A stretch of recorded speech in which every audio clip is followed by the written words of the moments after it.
গুমের ঘটনায় ভারতের সম্পৃক্ততা পেয়েছে কমিশন। আমাদের ভরসা আল্লাহর ওপর, হাসিনার ভরসা ভারতে, বলছেন দুলু। জানাবো দেশে আর স্বৈরাচারী হতে দেন না, বলছেন আন্দালিব পার্থ। জানাবো 2025 সালের মধ্যে নির্বাচনের পক্ষে মত বিএনপির যুগোৎপত সঙ্গীদের। ব্যাটারি চালিত রিকশা লাইসেন্স ট্যাক্সের আওতায় আনা হচ্ছে, বলছে ডিএমপি কমিশনার। এবং সর্বশেষ জানাবো রাখাইনে পশ্চিমাঞ্চলীয় কমান্ডের সদর দপ্তর দখল করল আরাকান আর্মি। এতক্ষণ শুনছিলেন সংবাদ শিরোনাম, এবারে বিস্তারিত। তবে তার আগে অনুরোধ থাকবে আমাদের চ্যানেলটি সাবস্ক্রাইব করে বেল আইকনটি ক্লিক করুন।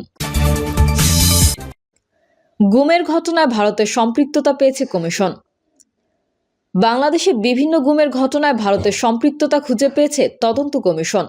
দুই দেশের মধ্যে বন্দি বিনিময়ের কার্যক্রম এবং আটক ব্যক্তিদের সম্ভাব্য পরিণতি সম্পর্কে গোয়েন্দা তথ্য তুলে ধরতে গিয়ে কমিশন তাদের প্রতিবেদনে জানায়, বাংলাদেশে গুমের ঘটনায় ভারতের সম্পৃক্ততা জনসম্মুখে একটি আলোচিত বিষয় হয়ে দাঁড়িয়েছে।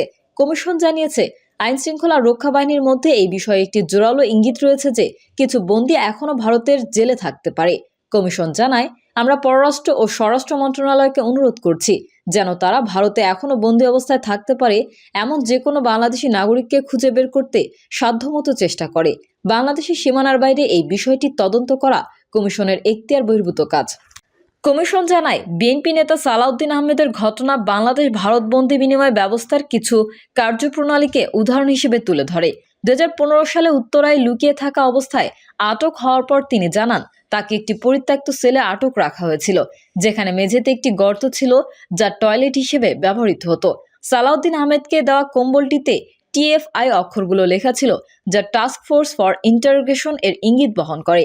তারা জানায়, ওই সময় একমাত্র সক্রিয় টিএফআই কেন্দ্রটি ছিল র্যাব গোয়েন্দা শাখার তত্ত্বাবধানে, যা র্যাব সদর দপ্তরের অধীনে পরিচালিত। এটি ঢাকার উত্তরায় র্যাব 1 ব্যাটালিয়ন সদর দপ্তরের একটি প্রাচীর ঘেরা স্থাপনার ভেতরে ছিল। আমাদের ভরসা আল্লাহর উপর, হাসিনার ভরসা ভারতে, বলছেন দুলু।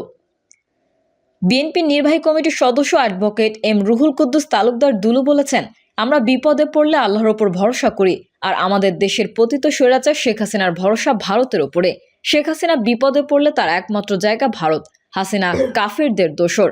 ভারত সরকারের বাংলাদেশের হিন্দুদের জন্য কোনো দরদ নেই। ভারতের সব দরদ শেখ হাসিনা ও আওয়ামী লীগের জন্য।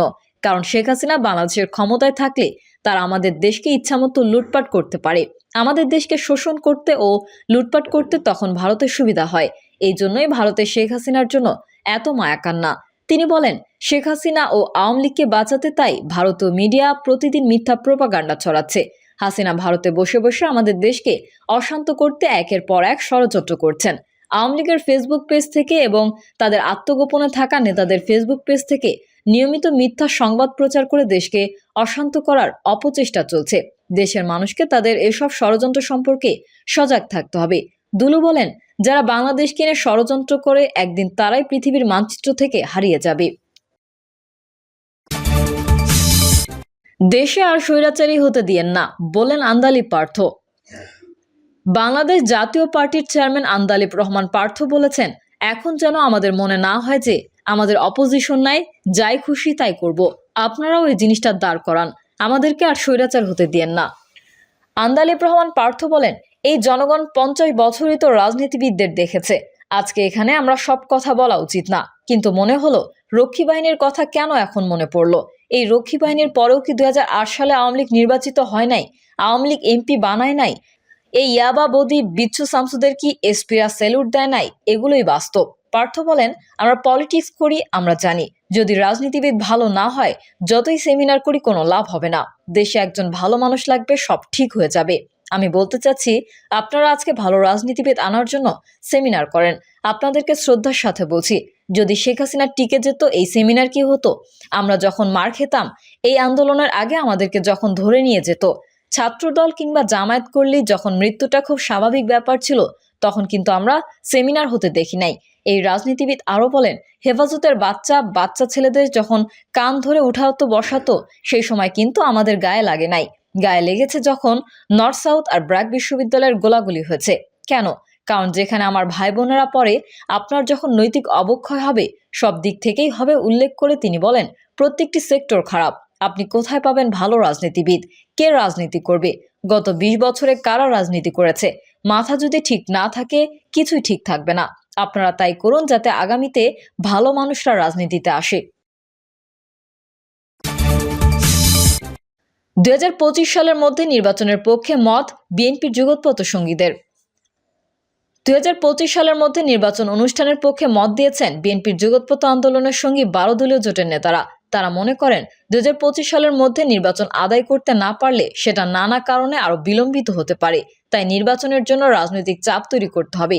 বৈঠকে বিএনপির পক্ষ থেকে জোট নেতাদের নিজেদের মধ্যে বিভেদ সৃষ্টি না করে ঐক্যবদ্ধ থাকার আহ্বান জানানো হয়। একই সঙ্গে তাদের জানানো হয়, নির্বাচন নিয়ে তাদের মতামত বিএনপির স্থায়ী কমিটির বৈঠকে আলোচনা করা হবে। নির্বাচন ইস্যুতে বিএনপির অবস্থান আনুষ্ঠানিকভাবে সংবাদ সম্মেলন করে তুলে ধরা হবে। বৈঠক শেষে বিএনপির স্থায়ী কমিটির সদস্য নজরুল ইসলাম খান বলেন, 12 দলীয় জোট নেতাদের সঙ্গে আমরা আলোচনা করেছি। সমমনা জোট সহ আরো যারা আছে তাদের সাথে আলোচনা করে সিদ্ধান্ত নেওয়া হবে। তারপর আমরা আপনাদের সিদ্ধান্ত জানাবো। জাতীয় পার্টির চেয়ারম্যান মোস্তফা জামাল হায়দার বলেন, 12 দলীয় জোট নেতৃবৃন্দ এবং বিএনপির নেতৃবৃন্দের সঙ্গে দীর্ঘ সময় বৈঠক হয়েছে। আমরা নিজেদের মধ্যে আলোচনা করেছি। আজ আমরা চূড়ান্ত কোনো সিদ্ধান্তে উপনীত হতে পারিনি। তিনি বলেন, আমরা দীর্ঘদিন যাবৎ ফ্যাসিবাদ বিরোধী আন্দোলন করেছি, ঐক্যবদ্ধই আছি। আমাদের ঐক্যের প্রয়োজনীয়তা এখনো ফুরিয়ে যায়নি। বিএনপির সঙ্গে আরো যারা রাজনৈতিক দল আছে তাদের সঙ্গে আলোচনা করেই কর্মসূচি ঘোষণা করা হবে। বৈঠক শেষে 12 দলীয় জোটের নেতা শাহাদাত হোসেন সেলিম ঢাকা পোস্টকে বলেন, আগামী নির্বাচনের বিষয়ে আলোচনা হয়েছে। আমরা আমাদের মতামত বিএনপিকে দিয়ে এসেছি। 12 দলীয় জোটের শরিক একটি দলের শীর্ষ একজন নেতা নাম প্রকাশ না করার শর্তে বলেন, আমাদের জোটের সবার মতামত ছিল আগামী নির্বাচন 2025 সালের মধ্যে করতে হবে। সেটাকে কোনোভাবেই 2026 সালে নেওয়া যাবে না। তিনি আরো বলেন, বিএনপি মনে করে দেশে একটা অস্থিতিশীল পরিবেশ সৃষ্টির জন্য পরিকল্পিতভাবে কিছু ঘটনা ঘটানো হচ্ছে, সেটা তারা পর্যবেক্ষণ করছে। নির্বাচন, দ্রব্যমূল্যের ঊর্ধ্বগতি সহ নানা ইস্যুতে কর্মসূচি দেওয়ার প্রাথমিক আলোচনা হয়েছে। সেটা বিএনপি দলের স্থায়ী কমিটির বৈঠকে আলোচনা করে চূড়ান্ত সিদ্ধান্ত নেবে। ব্যাটারি চালিত রিকশা লাইসেন্স ট্যাক্সের আওতায় আনা হচ্ছে বলছে ডিএমপি কমিশনার।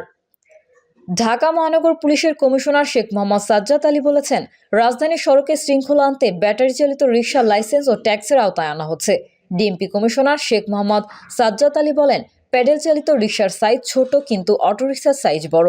অটোরিকশা যেই দ্রুত গতিতে বাড়ছে, অচিরেই বন্ধ করা না গেলে কেউ ঘর থেকে বের হতে পারবে না। ঘর থেকে বের হলেই দেখবেন অটোরিকশার জ্যাম লেগে গেছে, আর কোনো জায়গা নেই। সবাই এখন অটোরিকশার ব্যবসায় ঝুঁকছেন। 80 থেকে 90 হাজার টাকায় কিনে প্রতিদিন লাভ পাচ্ছেন। সবাই অটোরিকশার পেছনে ঝাঁপিয়ে পড়ছেন।